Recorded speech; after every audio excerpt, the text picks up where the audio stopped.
Asal kalian tahu nih, sejarah tuh bisa berubah dalam sekejap mata. Mulai dari salah pengambilan belokan, improvisasi pidato, sampai ke awan yang mendung tuh dapat mengubah arah sejarah. Terkadang ya, pilihan ini tuh dibuat sama para pemimpin dunia atau sama orang biasa aja nih yang kebetulan ada di situasi yang tepat atau mungkin situasi yang nggak tepat. Nah, kali ini aku akan membahas 9 keputusan mendadak yang hanya sepersekian detik atau sepersekian menit namun berhasil mengubah dunia. Tapi sebelum kita masuk ke daftarnya, hai, namaku Cindy, selamat datang di Ruang Ceritaku, di mana aku biasa berbagi cerita-cerita yang menurut aku menarik, mungkin juga menarik buat kamu. So, jangan lupa buat share video ini kepada teman-teman kamu yang suka sama pembahasan yang sama, dan jangan lupa buat klik tombol subscribe supaya kamu tahu cerita-cerita menarik lainnya dari aku. So, mari kita mulai pembahasannya. Gavrilo Princip nggak pernah nih mengira kalau dia akan mengubah alur sejarah. Seperti yang diketahui ya, Princip ini adalah anggota Bosnia Muda, yaitu kelompok nasionalis yang berusaha banget nih buat menggulingkan Kekaisaran Austria-Hongaria. Dan pada tanggal 28 Juni tahun 1914, Princip sama kawan-kawannya ini berencana buat ngebut Archduke Franz Ferdinand yang sedang berkunjung ke Sarajevo. Nah, setelah menunggu beberapa saat, mereka pun akhirnya melemparkan ke bawah mobil yang dinaiki sama Ferdinand. Nah, sayang banget nih buat mereka, ternyata sang Archduke berhasil selamat dari kecelakaan itu. Namun beberapa saat kemudian, Ferdinand memutuskan untuk mengunjungi para korban yang dirawat di rumah sakit setempat. Ferdinand menginstruksikan kepada sopirnya nih buat mengambil rute yang berbeda dari sebelumnya. Dan ternyata disinilah semua petaka itu berawal. Sopirnya nih salah mengambil belokan dan justru berakhir di jalan yang sama persis seperti yang sebelumnya, tempat di mana Princip sedang berkumpul bareng sama teman-temannya. Princip pun langsung nih menggunakan kesempatan ini.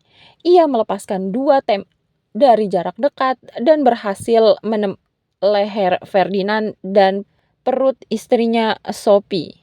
Nah, pada akhirnya nih ya, peristiwa ini akan memicu Perang Dunia Pertama. Tenggelamnya kapal RS Titanic adalah salah satu di laut terbesar dalam sejarah.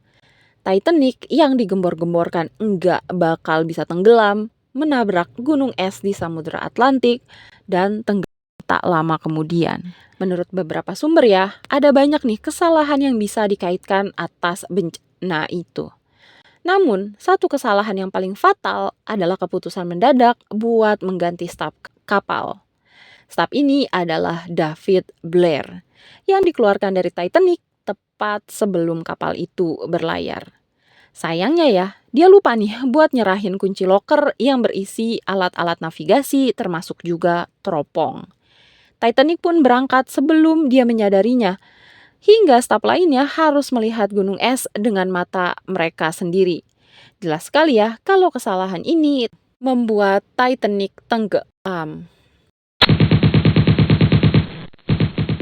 Theodore Teddy Roosevelt dikenal sebagai salah satu presiden terbaik dalam sejarahnya Amerika Serikat.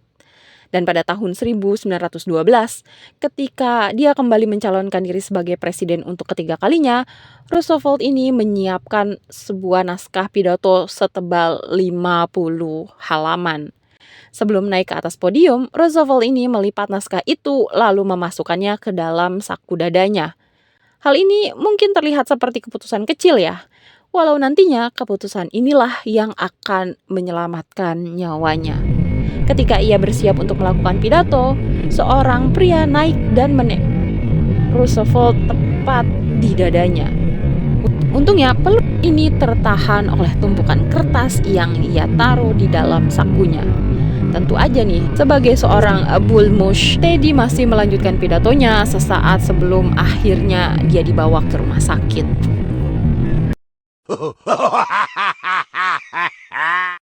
Operasi Overlord atau penyerbuan ke pantai Normandia pada D-Day dikenal sebagai salah satu momen terpenting dalam Perang Dunia Kedua. Namun peristiwa ini akan sangat berbeda nih kalau bukan karena pesta ulang tahun yang direncanain sama Erwin Rommel.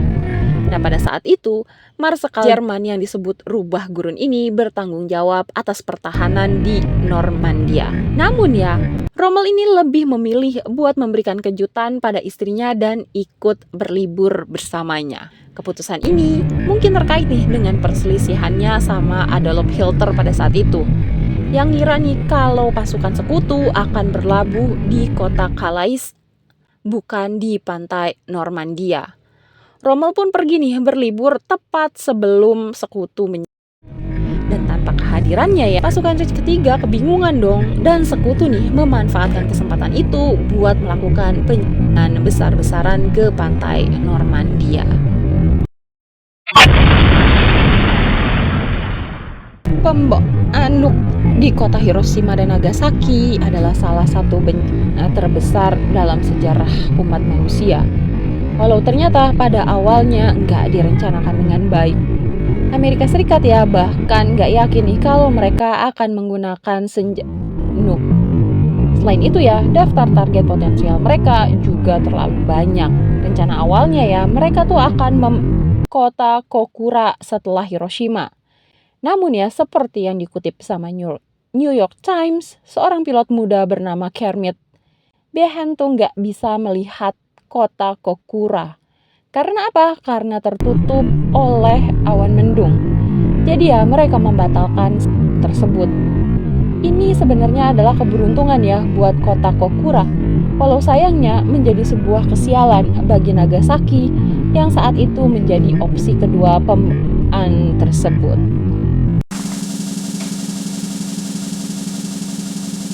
Kalau ada satu nih kutipan dari Martin Luther King Jr. yang diketahui sama banyak orang, udah pasti kalimat yang ini. Saya punya mimpi. Kalimat ini tuh muncul ketika dia sedang memberikan pidato tentang hak-hak sipil pada tanggal 28 Agustus tahun 1963. Nah, dalam pidato tersebut, King memberikan visinya tentang masa depan yang mencakup harmoni rasial, yang dia bingkai nih di sekitar gagasan mimpi yang dimilikinya. Namun pada awalnya ya sebenarnya dia tuh nggak bermaksud nih buat menyebutkan mimpi di dalam pidatonya. Pada saat itu King tuh tinggal membaca nih pidato yang udah dia susun sebelumnya. Sampai seorang wanita bernama Mahalia Jackson tuh berteriak, "Coba ceritakan tentang mimpi itu." Dan setelah mendengarnya, King pun mulai berimprovisasi nih. Dia mulai berbicara dari hati, bukan dari catatan yang sudah disiapkan sama dia sebelumnya. Hasilnya, mungkin pidato itu merupakan salah satu pidato terbaik dalam sejarah. Kayaknya ya, setiap manusia di dunia ini harusnya berhutang banyak-banyak terima kasih nih sama Stanislav Petrov. Kalau bukan karena Petrov, antara Amerika Serikat dan Uni Soviet dijamin bakal meletus. Dan tentu aja ini akan menghancurkan umat manusia dalam prosesnya. Pada malam tanggal 26 September tahun 1983, Petrov nih yang sedang memantau sistem peringatan di Uni Soviet, tiba-tiba dengar nih alarmnya berbunyi. Alarm ini menunjukkan kalau Amerika tuh udah meluncurkan rute ke arah Soviet. Tentu aja ya udah jadi tugasnya Petrov nih buat membalas serangan tersebut. Namun alih-alih dia memberitahu atasannya, dia tuh justru memutuskan buat enggak memberitahu nih atasannya. Dihadapkan pada keputusan yang sulit, khususnya menimbang potensi kiamat apokaliptik yang akan terjadi, Petrov pada akhirnya melaporkan serangan ini sebagai alarm palsu. Nah, keputusan Petrov untuk nggak memenuhi tugasnya telah menyelamatkan dunia dari nuklir. Terima kasih, Petrov.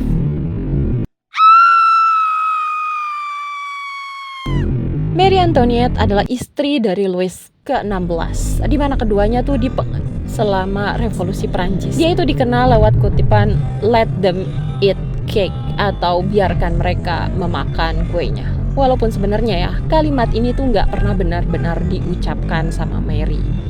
Marie sebenarnya bisa aja nih menghindari eksekusi jika pada saat itu tidak membuat pilihan yang berani.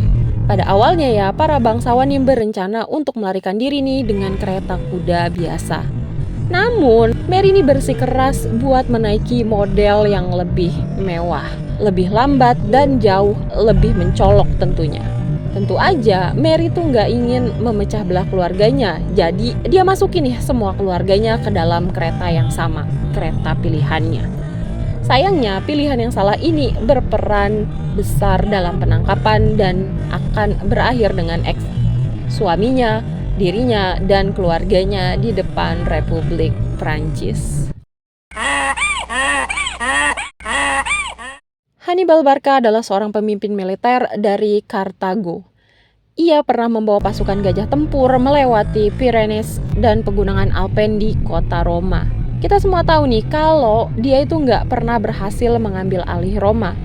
Namun ada kemungkinan nih kalau dia akan berhasil jika dia tidak memukul salju di sekitarnya. Kok bisa? Nah, saat melintasi pegunungan Alpen, pasukan Hannibal tuh menghadapi badai salju besar yang menghambat perjalanannya mereka. Ingin membuktikan nih kalau tanah yang dilalui masih kokoh, Hannibal pun mulai nih memukul tanah bersalju itu dengan tongkatnya. Sayang disayang, ternyata hal ini justru memicu longsor salju yang akan menewas banyak banget pasukannya. Nah, itu tadi 9 keputusan mendadak nih yang pada akhirnya mengubah sejarah dunia.